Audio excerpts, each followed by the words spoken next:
to all the viewers of the state of the Diplomacy Next podcast, which has been renamed as Diplomacy Next from the State of Affairs for a reason, in order to make it more an IR-based content than to just mix up with things from politics and other stuff.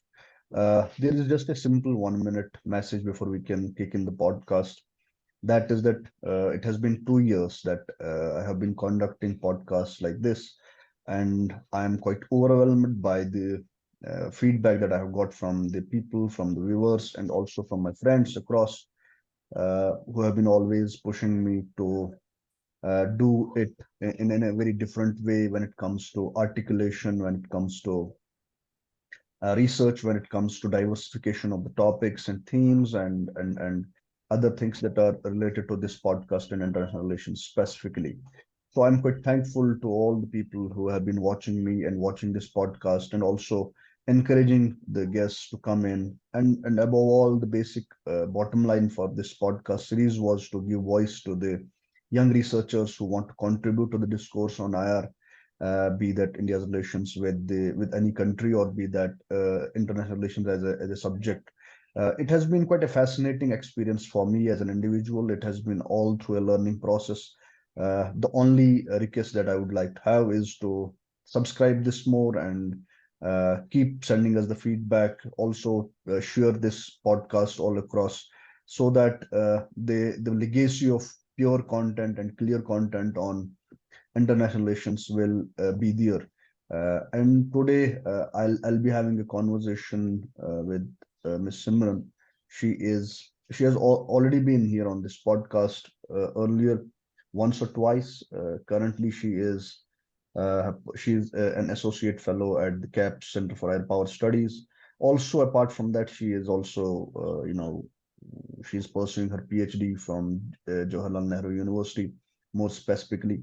For the time that she hasn't gotten the opportunity to attend us on this podcast, she was all busy with the research work, and she has got the promotions when it comes to her work. Outrightly, I'll say that she has been a consistent researcher, somebody who can be considered as an authentic voice on India-Japan relations. Welcome back, Ms. Simran, on this podcast again. Hello, Mehraj. Thank you so much for this opportunity. And I would like to take this as an opportunity to give my views on India-Japan relations, like overall how they've developed over time. So, yeah. I'm looking forward to an interesting conversation, Simran. And one thing we'll start with this is that from 2000 onwards, the density and the significance of India-Japan relations has quite been too much in the news, and has been popular for reasons that are right in their own respect, be it the cultural contact and the convergence of democracies. Apart from that, also the cooperation between the people of these two countries. From 2000 onwards up to this 2023, kindly draws a landscape about the genesis of this relation, so that for the audience and the students, it will be easy to understand and understand the conversation that will follow this introduction. Okay. So, I think, as we all know, whenever one talks about India-Japan relations, a generic positive mindset comes into play, because I think both the nations have developed that sort of bond, you can say, or ties, that everybody has a sort of positive side towards their bilateral relations. And India-Japan relations have been strong traditionally, and both nations developed their diplomatic relations in 1952. And how in historically people of India and Japan have engaged in several cultural exchanges, and primarily as a result of their common religion, that was Buddhism, and that is still prevailing in their in the people of India, Japan. Then obviously both nations provided the momentum to strengthen their relationship in 2000, when Prime Minister Yoshiro Mori visited India. And after that, when our Indian Prime Minister Manmohan Singh visited Japan in 2006, the Japan-India relationship was elevated to their global and strategic partnership. And ever since then, both nations have been trying to regularize their meetings, annual summits, and as well as security and defense exercises. But both countries gained the like they boosted their relationship in 2014 when Prime Minister Modi officially visited Japan and had a summit meeting with former Prime Minister Shinzo Abe. They concurred to upgrade the bilateral relationship to a special strategic and global partnership. And then, obviously, in 2015, Prime Minister Abe also visited India and had a summit meeting with Prime Minister Narendra Modi. Both leaders resolved to transform the Japan India Special Strategic and Global Partnership into a deep, broad based, and action oriented partnership, which reflected a broad convergence of their long term political, economic, and strategic goals. In 2016 also, Prime Minister Modi officially visited Japan and had a summit meeting with Prime Minister Abe.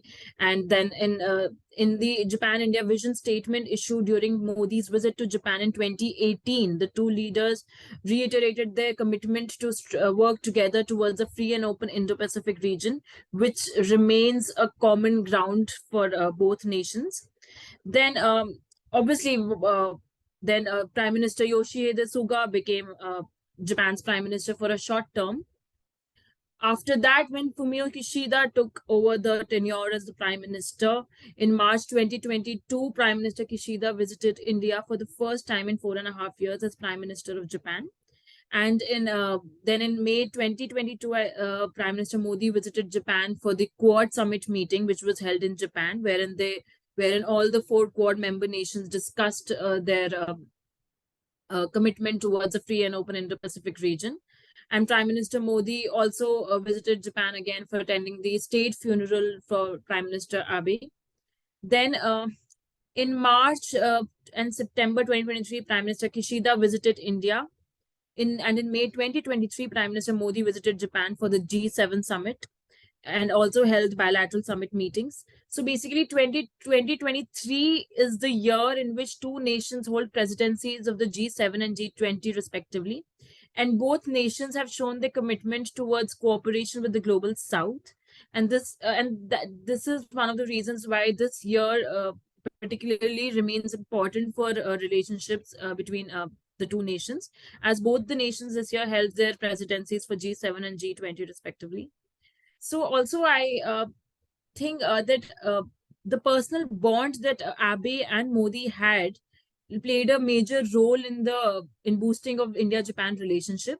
Like we've seen in Prime Minister Abe's 2007 speech at the Indian Parliament, wherein he spoke about the confluence of the two seas and how he wanted to integrate the Indian Ocean and the Pacific Ocean, which came into play in terms of the Indo-Pacific vision of Japan eventually. And also, recently, Japan's Prime Minister Fumio Kishida announced his action plans for a new Indo-Pacific initiative, which particularly aims at countering China's influence in the region. And also, as we all are very much aware about the fact that the China factor has always remained a common ground for the cooperation between India and Japan and in boosting their relationship. Also, Kishida is more or less in line with Abe's ideas of boosting Japan's relationship with India and promoting a vision for free and open Indo-Pacific, and also which further includes Japan's assistance to emerging economies, support for maritime security, and also the provision of Coast Guard patrol boats and equipment, along with the infrastructure cooperation. Recently, Japan also revised its national security strategy, which was adopted in December 2022, in which Japan is planning to deploy long-range cruise missiles to further strengthen its strike-back capability, and also wants to use development aid more strategically in support of the like-minded countries. So this revision of the national security strategy also, I think, would help in boosting India-Japan relations, because now Japan is sort of trying to move away from its pacifist stance and is trying to be more uh, developed more militarily. although it cannot completely give up its pacifist stance due to the Article 9 of its constitution. And obviously, then the China's territorial claims in the East China and South China Seas have rattled Beijing's small neighbors in the Southeast Asia, as well as Japan, which is also facing threats from North Korea's nuclear and missile development. Kishida also recently held talks with Modi to deepen bilateral cooperation while also addressing food security and development financing.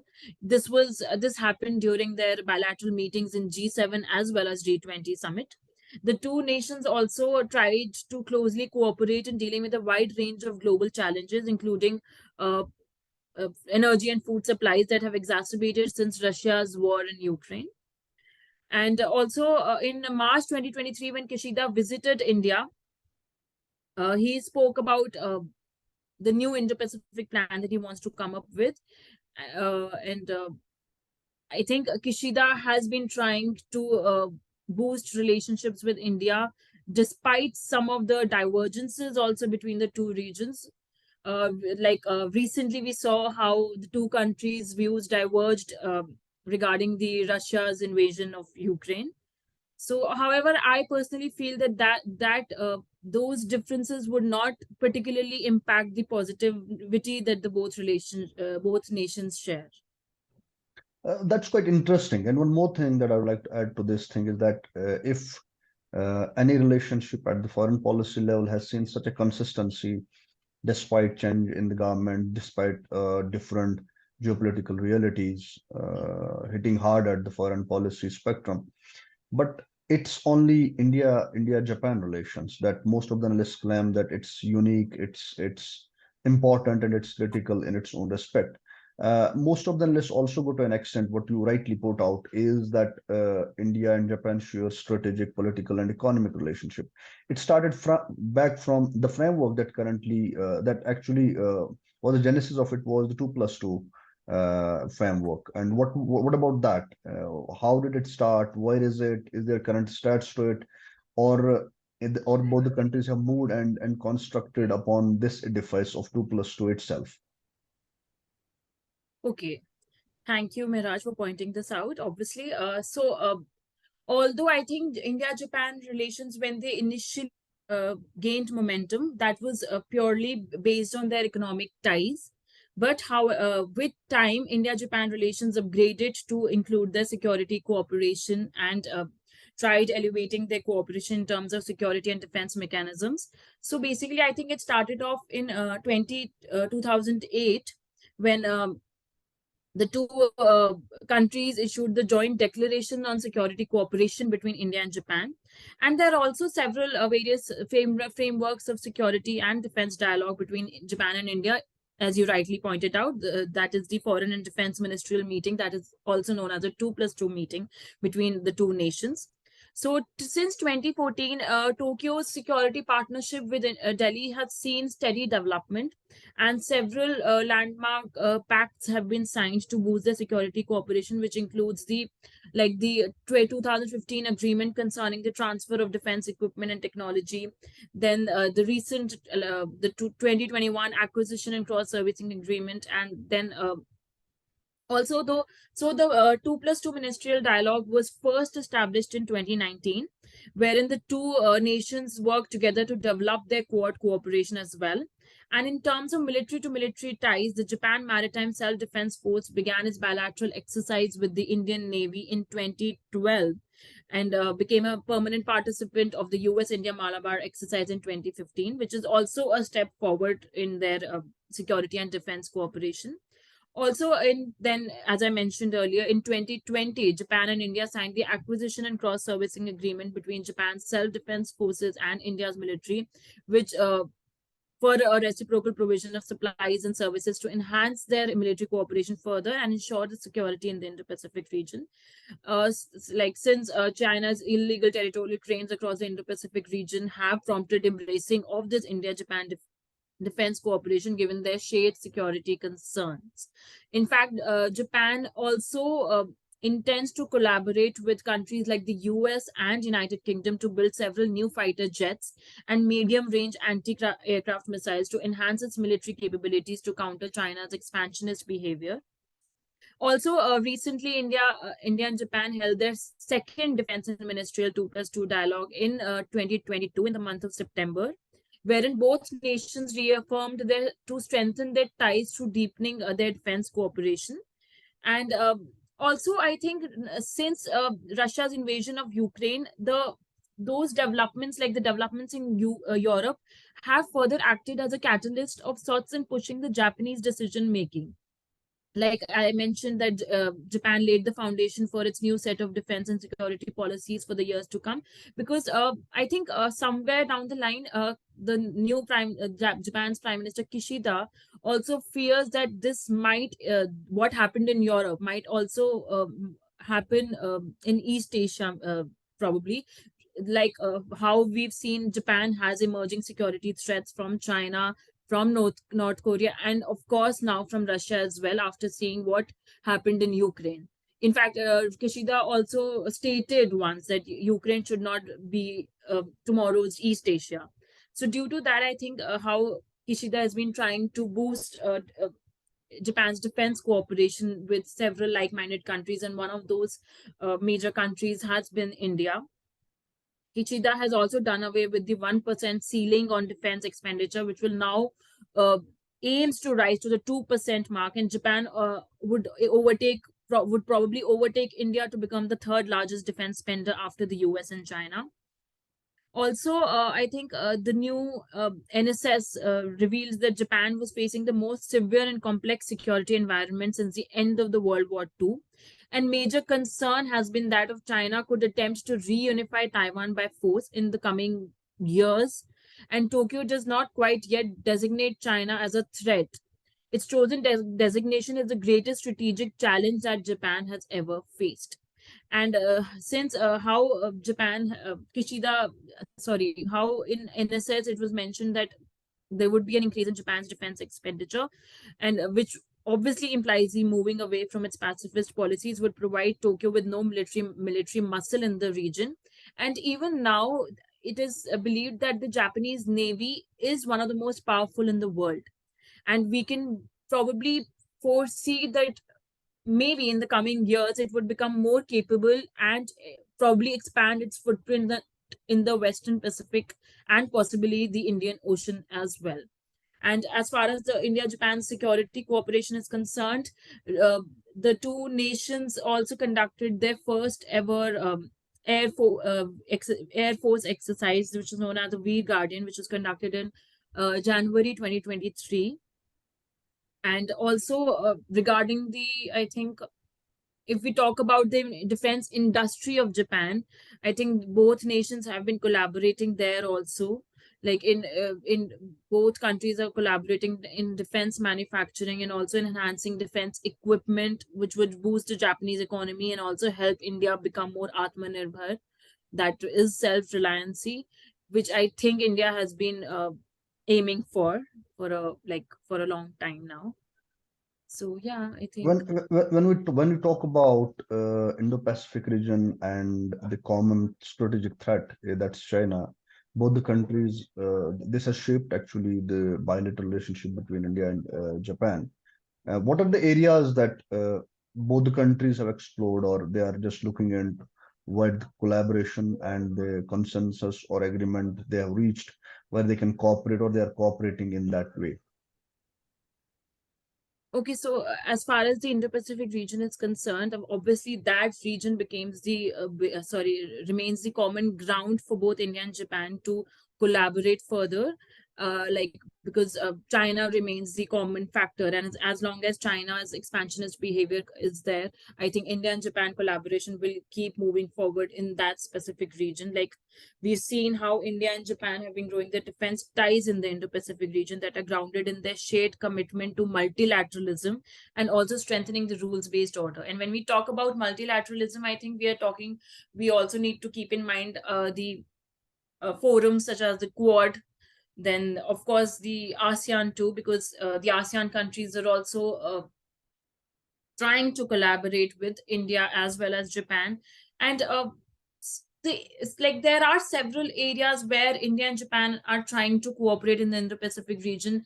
Like there have been several trilateral mechanisms, multilateral initiatives, which involve India and Japan. One of those is India, Japan, and the US trilateral mechanism to secure the stability in the Indo-Pacific region. Then there are also other potential trilateral mechanisms involving India and Japan, like India, Japan is also trying to collaborate with the EU region, particularly Italy. We saw that there was a potential trilateral happening between India, Japan, and Italy also.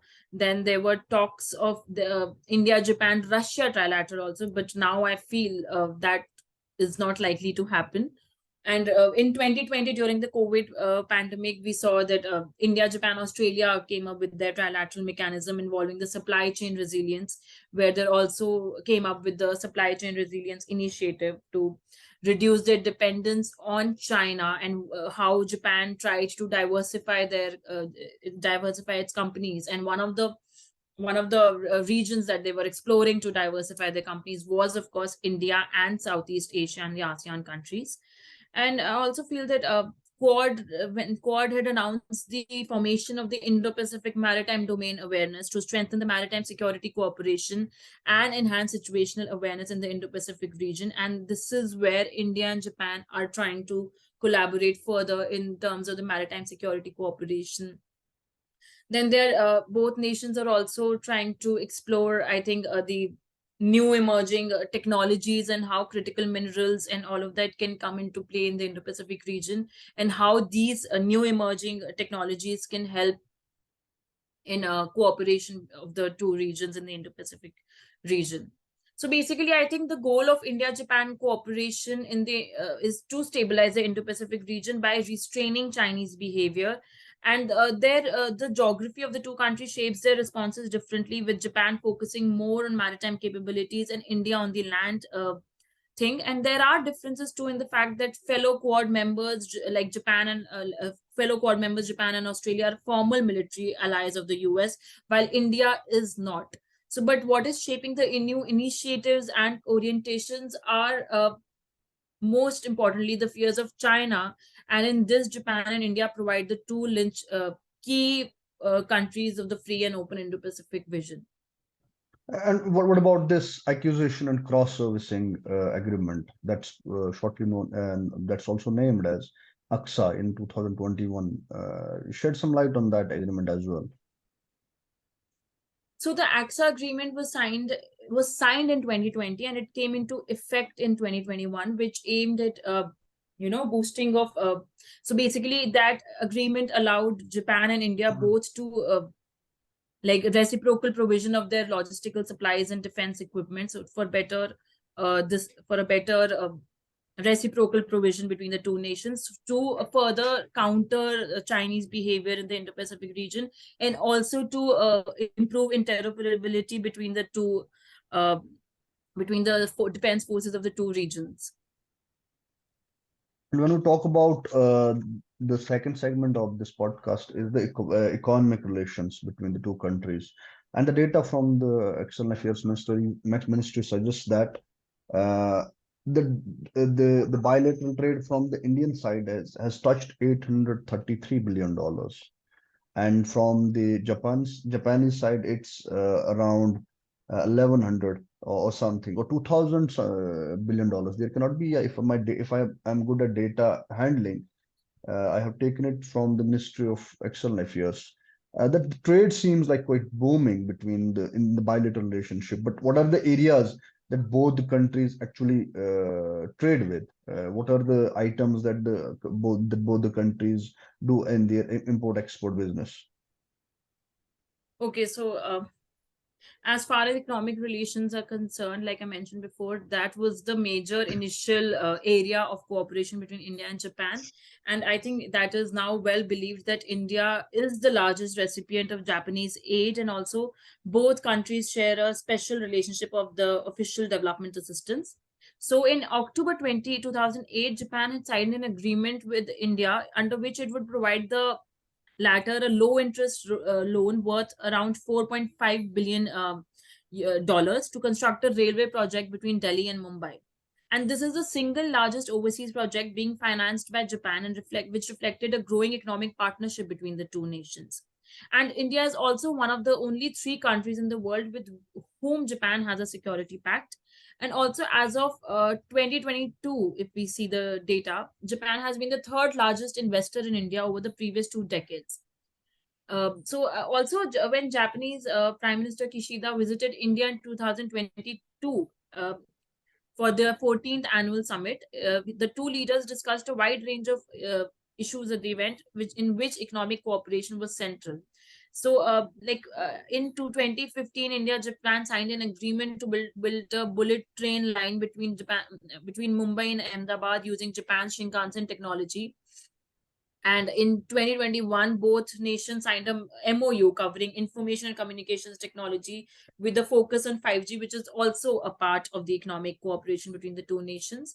Then Kishida had announced a landmark, 5 trillion yen investment for India over the next 5 years to finance public and private projects of the mutual interest. And the leaders also welcomed the signing of the exchange of notes on 300 billion yen in loans to India. Also, Japan's expanded partnership for quality infrastructure, which was announced in 2015, aims to deliver high quality infrastructure in developing countries. India, the funding has been channeled into the critical sectors as well, such as power, communication, and transportation infrastructure involving metro and rail networks. So, the development of Delhi Metro, for example, has a lot to do with Japan's assistance. Like it was mostly funded by Japan's JICA, which is the Japan International Cooperation Agency. And as of now, there are approximately 1,455 Japanese companies registered in India, and the Indian government has also set up a Japan Plus desk at the Ministry of Commerce. Furthermore, Japan has also been involved in the Indian infrastructure projects such as the Delhi Mumbai Freight Corridor and the Delhi Mumbai Industrial Corridor. And the Japan India Japan Act East Forum was held in 2022 for the sixth time, which focused on the connectivity projects in the Northeast India.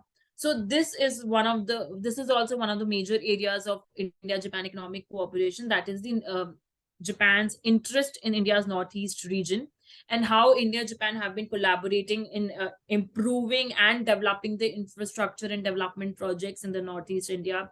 Like we've seen, they have several projects coming up in Assam, for example, and how like India and Japan have also been collaborating in together in the third world countries which are less developed, such as Bangladesh, Sri Lanka, and Myanmar. Like they have several connectivity and infrastructure projects going on, which are yet to be completed and are on the verge of completing per se. Also, the increased streamlining of political goodwill between Tokyo and New Delhi has not translated into the economic integration. So, given the large size of the economies, the exchange of trades and services has been insufficient and characterized by imbalance. However, now the trade between India and Japan has taken a boom in the region, and both the nations are trying to boost the economic cooperation, like Japan's free trade agreements with East and Southeast Asian economies and the favorable tariff regimes and trade blocs like Asia Pacific Economic Cooperation, the comprehensive and progressive agreement for Trans-Pacific Partnership have impacted the desirability of the Indian exports. So this is one of the reasons why the trade had reduced in the recent times. Also, so India's continued economic development is not merely a domestic concern, and only an economically strong India would be able to sufficiently contribute to regional security, particularly in the maritime domain, and to mitigate the risk of violent escalation in its territory and neighborhood. India has tried to integrate into the economic systems and supply chains of East and Southeast Asia. Then also, I think greater dialogue between Japan and India would help ensure a favorable business environment for Japan's FDI in India and build greater confidence among Indian policymakers to re-enter the regional comprehensive economic partnership. Also, I think in 2023, also Kishida pledged that Japan would strategically use its ODA and expand this in various ways. And a new framework that would help mobilize private capital could help raise more than 75 billion US dollars in private and public funds by 2030 for the infrastructure. The two countries are also trying to navigate and explore the possibility of coming up again with the Asia Africa Growth Corridor. Like it was initiated in 2017, but with time we saw that the Asia Africa Growth Corridor did not become that concrete in terms of their development. But now the both nations are again trying to look for ways how to come up and develop this corridor, because this is also one of the important things, as we saw in G7 as well as G20 summit, that India and Japan both are keen on increasing the cooperation with the global south. Also, I think Japanese companies have a significant presence in India, with 11 Japan industrial townships already functioning. And once I saw that the Economist, the newspaper, had pointed out that China accounted for 24% of Japan's imports and 22% of its exports, while India accounted for 0.8% of Japan's imports and 1.7% of its exports, which show that the ties between the two on the economic front are quite below their potential, and India has a lot of catching up to do with China.